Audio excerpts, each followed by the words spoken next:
Hello నమస్తే. Box office దగ్గర ఇప్పుడే మజాకా మూవీ చూసి రావడం జరిగింది. ఈ మూవీ ఎలా ఉందో ఒక్క ముక్కలో తెలుసుకుందాం. ఇందులో సందీప్ కిషన్, రావు రమేష్, రీతు వర్మ, అనుషు, మురళీ శర్మ ఆది ముఖ్య పాత్రలు పోషించగా నక్కిన త్రీనాథ్ ఈ మూవీకి దర్శకత్వం వహించారు.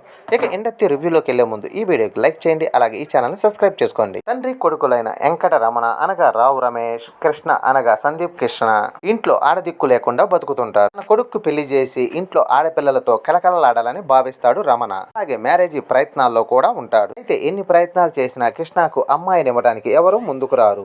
రమణను కొంతమంది నువ్వు ముందు పెళ్లి చేసుకోమని సలహా ఇస్తారు.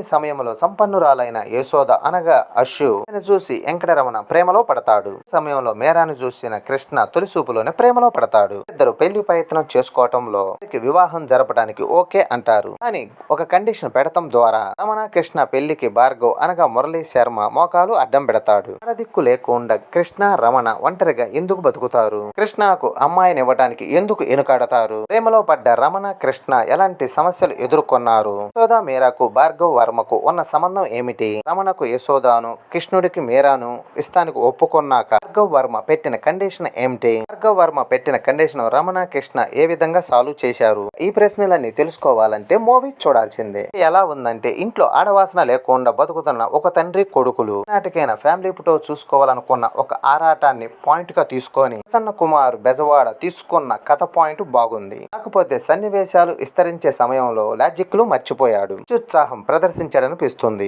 పాయింట్ చుట్టూ కామెడీ ఎమోషనల్ ని రాసుకునే స్కోప్ ఉన్నప్పటికీ కూడా తరహా ప్రయత్నాలేమి చేయకపోవడంతో సీన్లు అయితే తేలిపోయాయి. కొన్ని సీన్లు మంచి హాస్యాన్ని పండిస్తే మరి కొన్ని సీన్లు అయితే బలవంతంగా నవ్వించే ప్రయత్నం అయితే చేశాడు. సెకండ్ హాఫ్ లో అయితే కాలగజ్జల సీన్ మంచి ఎమోషనల్ పండింది. అలాంటి సీన్లు మరికొన్ని పడి ఉంటే ఈ సినిమా మరింత భావోద్వేగంగా మారి ఉండేది. సినిమాలో మురళీ శర్మ క్యారెక్టర్ అడ్డేషన్ హైలైట్ అని చెప్పుకోవాలి. శ్రీనివాస్ రెడ్డి ఆయన కాంబినేషన్ లో వచ్చిన సీన్లు మళ్ళీ హైలైట్ అని చెప్పాలి. స్టోరీ డిక్నేషన్ ఏమిటో ఆడియన్స్ కి ఇంటర్వ్యూలోనే తెలిసిపోతుంది. దర్శకుడు ఎంత బాగా చివరి వరకు కథనాలు నడిపించాడో పైన సినిమా విజయం ఆధారపడి ఉంటుంది. ఈ విషయంలో దర్శకుడు మాత్రం కాస్త తడబడ్డాడనే చెప్పొచ్చు. గంగావ కొంచెం ప్రభావం చూపించే అవకాశం అయితే ఉంది. ఇక నటీనటుల పర్ఫార్మెన్స్ విషయానికి వస్తే రమణగా రావు రమేష్, కృష్ణుడుగా సందీప్ కిషన్ పాత్రలో ఒదిగిపోయారనే చెప్పాలి. ఇప్పటి వరకు రావు రమేష్ ఒక నటుడిగా చూసిన ప్రేక్షకుడు మరో కోణంలో అంటే మాస్ ఎలివేషన్ తో అతను చూసే అవకాశం అయితే కలుగుతుంది. మాస్ కామెడీ సీన్ లో అయితే ఆయన బాగా నటించి మెప్పించాడు. రీతు వర్మ, అనుష్ అయితే వాళ్ళ పాత్రలకు వాళ్ళు న్యాయం చేశారు. గ్లామర్ ఎమోషనల్ బాగా పండించారు. మురళీ శర్మ అయితే ఈ సినిమాకు సెంటర్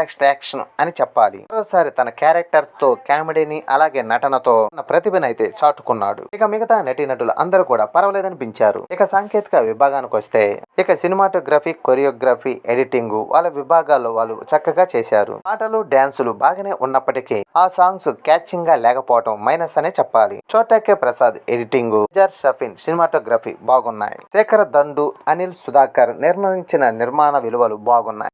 దానికి కామెడీ, ఫ్యామిలీ వాల్యూ పాయింట్ తో మజాకా సినిమా రూపొందింది. అయితే ఇది ఏ దశగా బలమైన సన్నివేశాలు, కామెడీ, ఎమోషనల్ సన్నివేశాలు లోపించడం వల్ల సినిమాలోని కొన్ని సీన్లు తేలిపోయాయని అనిపిస్తుంది. కొన్ని చోట్ల మంచి హాస్యాన్ని పండిస్తే కొన్ని చోట్ల సన్నివేశాలు పేలవంతంగా ఉండటం వల్ల ఉన్న పర్పస్ దెబ్బతింటుంది అనే ఫీలింగ్ కలుగుతుంది. లాజిక్లు ఎతకకుండా అంచనాలు పెట్టుకోకుండా చూస్తే సినిమా ఎంజాయ్ చేసేందుకు అంశాలు అయితే పుష్కలంగా ఉన్నాయి. మొత్తానికి ఈ సినిమా ఈలుంటే వన్ టైం చూసేయండి. ఇది నా అభిప్రాయం మాత్రమే. ఈ వీడియో నచ్చితే లైక్ చేయండి, అలాగే ఈ ఛానల్ సబ్స్క్రైబ్ చేసుకోండి.